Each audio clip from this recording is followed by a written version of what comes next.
Hola público maravilloso, que tengan una excelente tarde. Pues este video va a tratar de mí.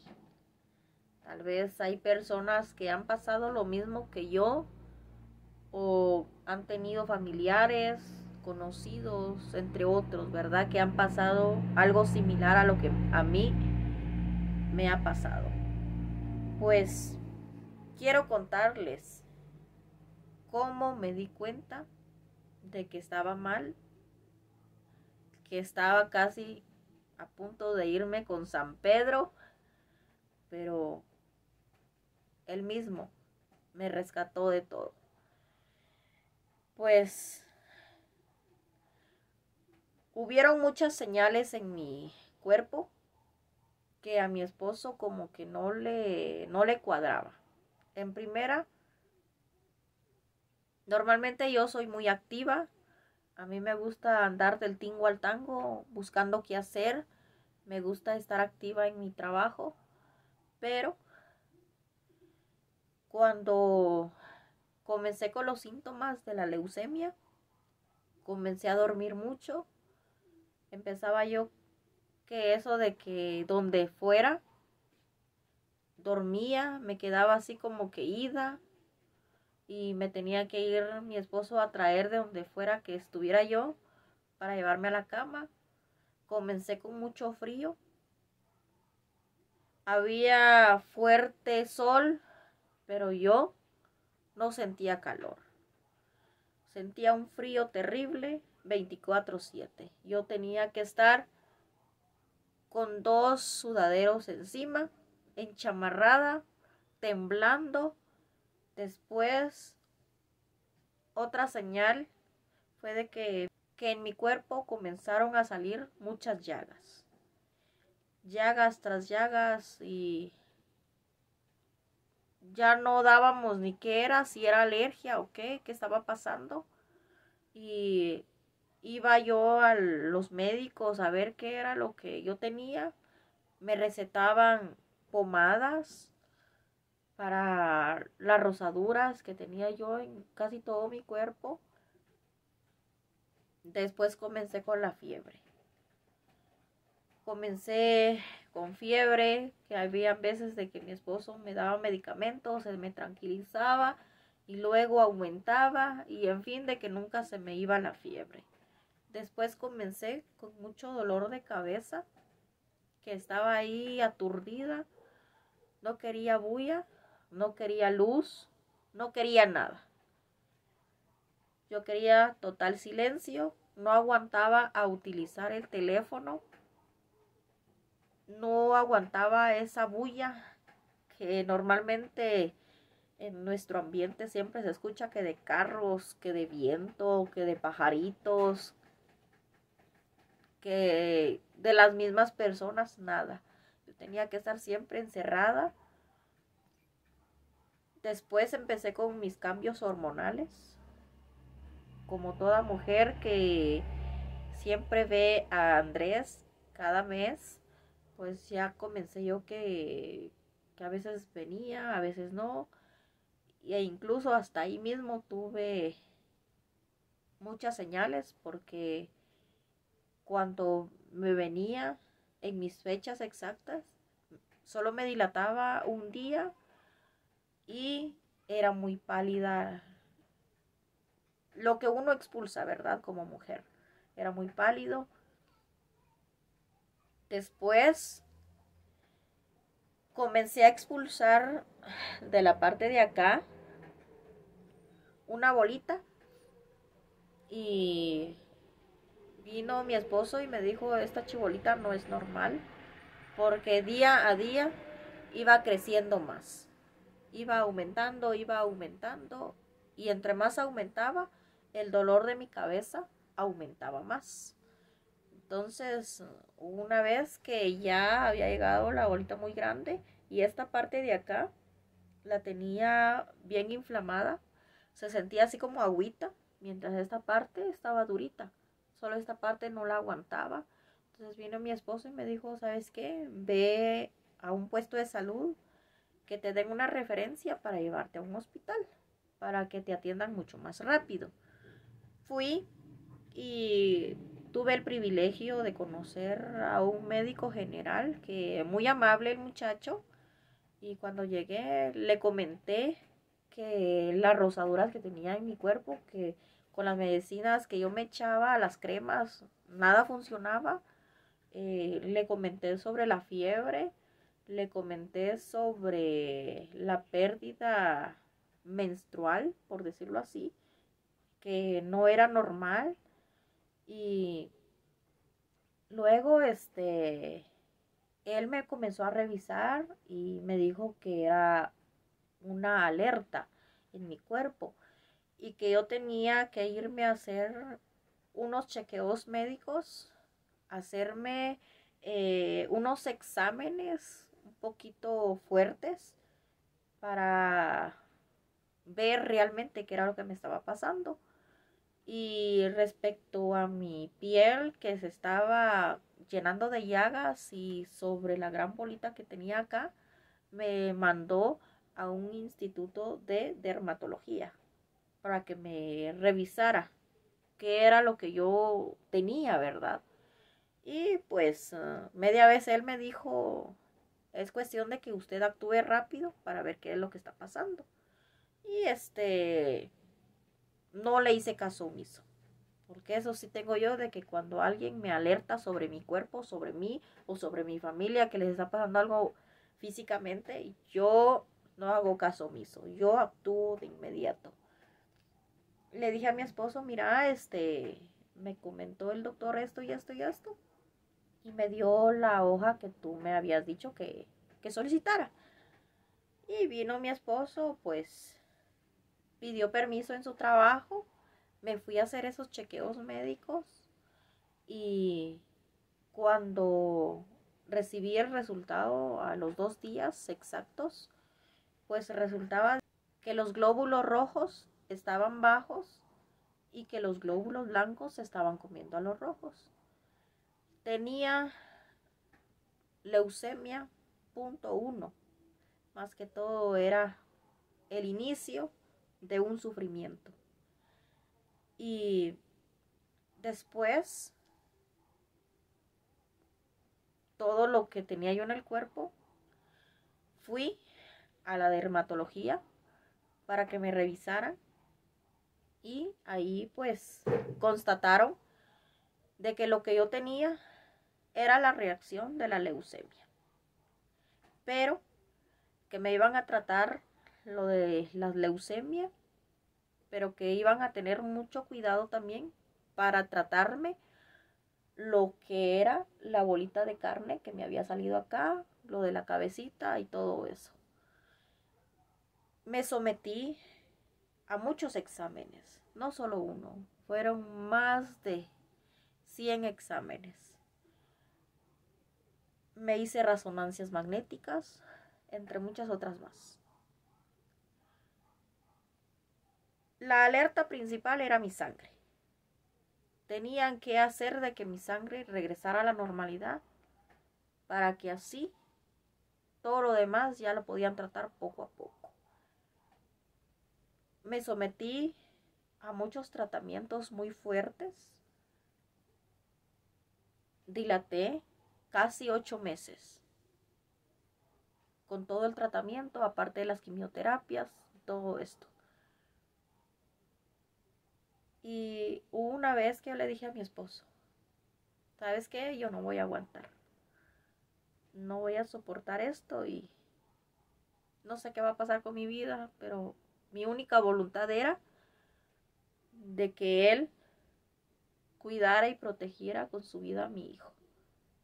Porque mi hijo era mi vida, mi tesoro, mi universo, y créanme que mi hijo ha sido esa fuerza que yo he necesitado. Porque hace meses atrás yo les comenté a ustedes de que injustamente me alejaron de mis otros 2 hijos, y por cierto, con mi niño he recargado todo esto. Mi carga emocional como que la he recargado en él, porque él ha tratado de llenar ese vacío aunque puedo admitir de que el vacío de los hijos, el espacio que cada hijo se gana en el corazón de la madre, nadie se lo quita. Ese puesto nadie, pero absolutamente nadie lo reemplaza. Pero mi hijo, el más pequeño, ha sido mi fuerza para levantarme. Traté la manera de soportar todo lo que venía, que cuando me donaban sangre, que cuando hacían esto, que cuando hacían lo otro, que cuando las quimioterapias. Yo trataba la manera de ser lo más fuerte posible. Comencé a caer en depresión, yo ya no quería nada. Yo decía, no voy a aguantar, necesito a mi papá, necesito a mi mamá, a pesar de que sabía de que mi papá, mi mamá, mi hermano, nadie quería estar conmigo, pero yo decía, yo los necesito de ellos. Y hubo una vez de que le dije a mi esposo, cuando ya llegó el momento de la cirugía de mi cabeza, ¿sabes qué? Yo necesito hablar con mi mamá, necesito hablar con mi hermano y decirles de que a pesar de todo lo que me han hecho, yo no les guardo rencor. Yo los amo y no los voy a juzgar por nada ni por nadie. Ellos son mi vida y gracias a mi madre estoy donde estoy. Mi esposo no se puso del tú por tú conmigo, peor que estaba casi a entrar a cirugía. Le llamó a mi hermano. Lamentablemente mi hermano pues es un muchacho de que la pubertad le tocó muy duro. Se volvió un muchacho prepotente, engreído, encajoso, egocéntrico. Y no permitió que yo hablara con mi mamá, no permitió ni que yo le hablara a él, no quiso escucharme. Es más, él dijo de que si yo pasaba a otro plano terrenal, para él era lo mejor, porque quedaría como hijo único. En fin, de que le dije a mi esposo de que no se preocupara, que total yo en mi corazón ya los había perdonado y con eso bastaba. Gracias a Dios, pasé a cirugía, me drenaron el líquido que yo tenía en mi cabecita,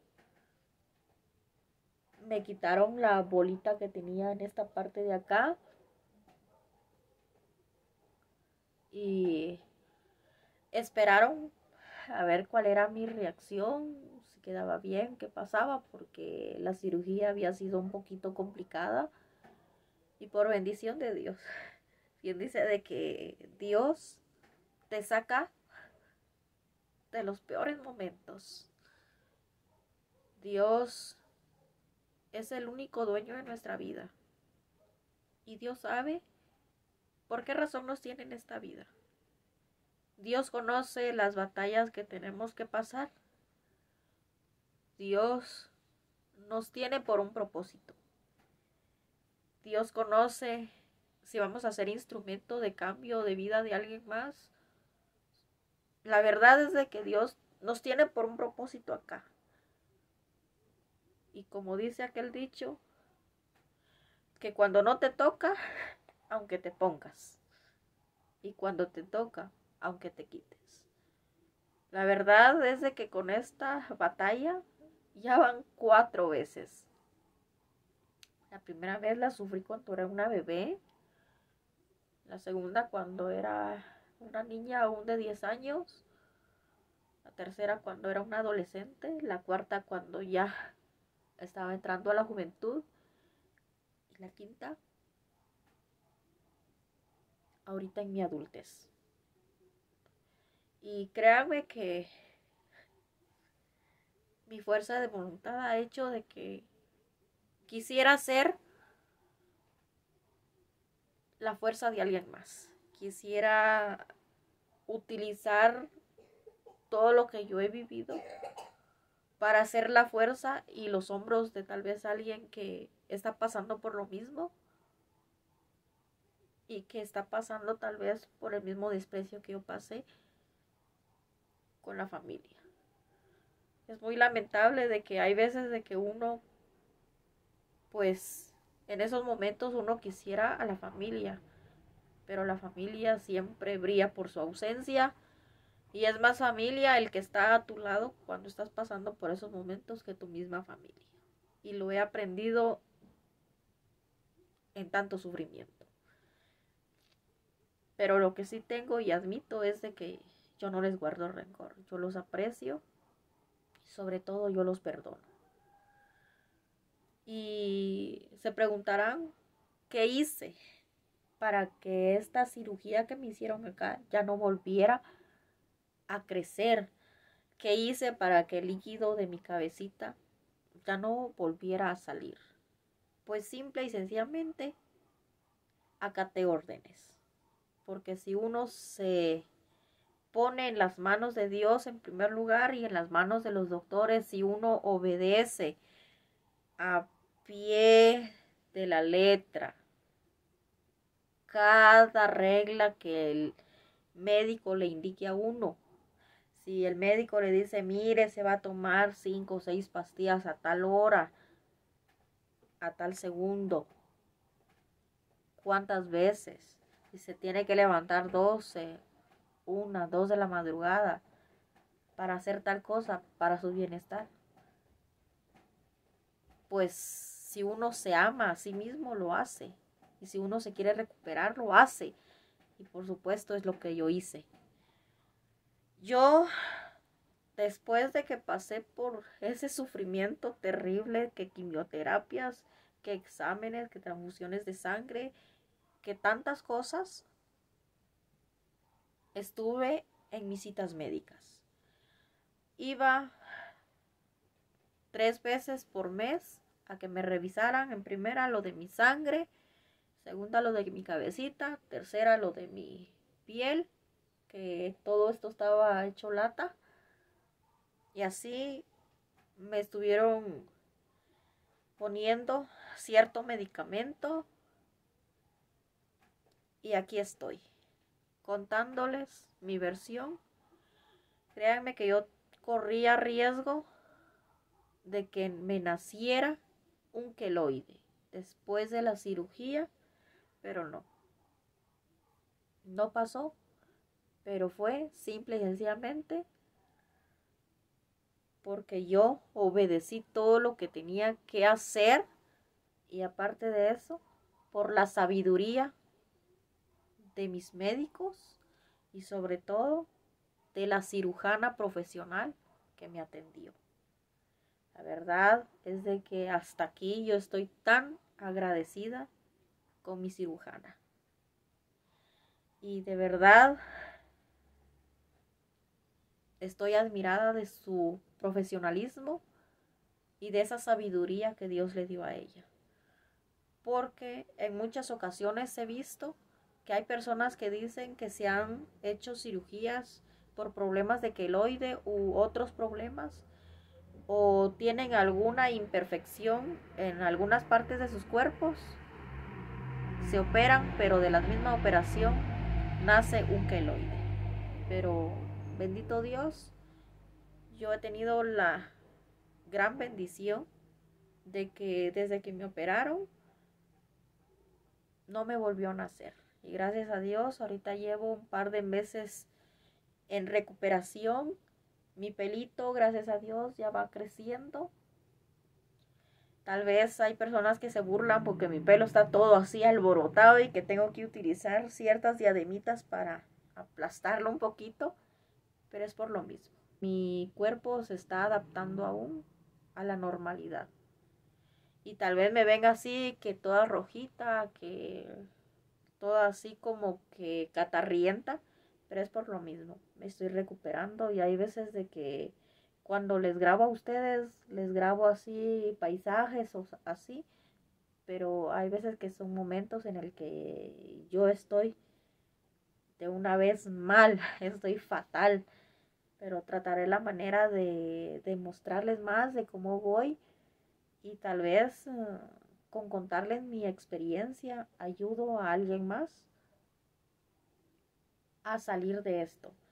Y para las personas que tal vez tengan problemas de queloides y que no saben o no tienen el ingreso económico necesario para tratarse, pueden preguntarme y yo les puedo indicar dónde me quitaron esa imperfección, dónde me apoyaron para todo lo que me tocó vivir.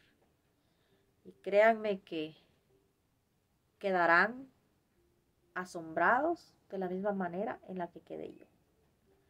Así de que Dios con ustedes y crean primeramente en Dios. Crean siempre que si ponen las cosas en las manos de Dios, Dios obra en nuestra vida. Que nos vemos en la próxima.